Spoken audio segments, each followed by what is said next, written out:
Savais-tu que le mode de préparation de certains aliments peut les rendre potentiellement dangereux? On fait particulièrement allusion aux aliments riches en amidon, l'amidon que l'on retrouve dans les céréales et les tubercules. C'est la principale forme de stockage d'énergie chez les plantes. Quel est donc ce composé dont vous serez désenchanté de faire la connaissance? Il s'agit de l'acrylamide. Oui, ça sonne un peu comme lacrymogène, mais le seul point commun à part la phonétique est qu'ils sont tous deux nocifs. L'acrylamide est une substance chimique classée comme un cancérogène probable pour l'homme du groupe 2A par le Centre international de recherche sur le cancer en raison de preuves chez l'animal. Elle se forme dans certains aliments en cas de cuisson à haute température, supérieure à 120 degrés Celsius, lors des fritures, des cuissons au four ou des rôtissages. Elle résulte d'une réaction appelée réaction de Maillard entre les sucres et l'asparagine, un acide aminé contenu dans les aliments en question. Physiquement, tu peux constater cela à l'œil nu par le brunissement et des arômes des aliments cuits. Mais est-ce que cela veut dire qu'il faut arrêter de consommer ces aliments? Absolument pas.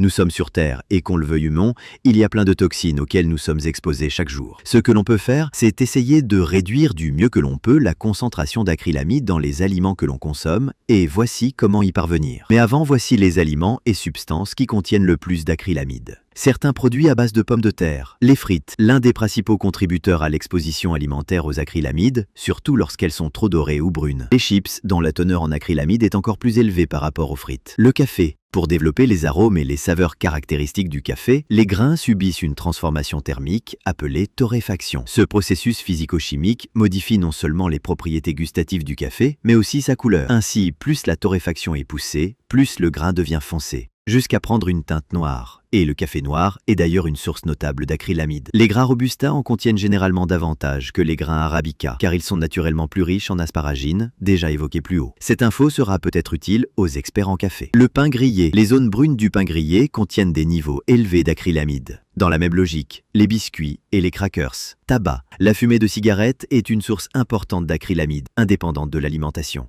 À présent, voici quelques conseils pour réduire l'exposition aux acrylamides. Cuisson modérée. Privilégiez une cuisson dorée plutôt que brune. Trempage des pommes de terre ou des patates. Faire tremper les tranches de pommes de terre dans l'eau avant la friture pour réduire l'amidon en surface. Blanchir les pommes de terre ou les patates avant de les passer en friture ou au four est également une méthode efficace. Afin de réduire l'asparagine et les sucres responsables de la formation d'acrylamide, consommez des légumes crucifères tels que les brocolis et les choux. L'objectif est de profiter de leurs composés antioxydants pour limiter la réaction de Maillard. Mode de cuisson sans risque d'acrylamide. Pour éviter la formation d'acrylamide, privilégiez les méthodes de cuisson douce. La cuisson à l'eau est idéale pour les pommes de terre et légumes, car elle ne dépasse pas 100 degrés, empêchant ainsi la réaction de Maillard. La cuisson à la vapeur, également à basse température, préserve les nutriments tout en évitant la formation de ce composé indésirable. Le micro-ondes offre une alternative intéressante, vu que là aussi la température ne dépasse pas 100 degrés. Et pour ceux qui se posent la question, le risque de survenue de cancer suite à l'utilisation du micro-ondes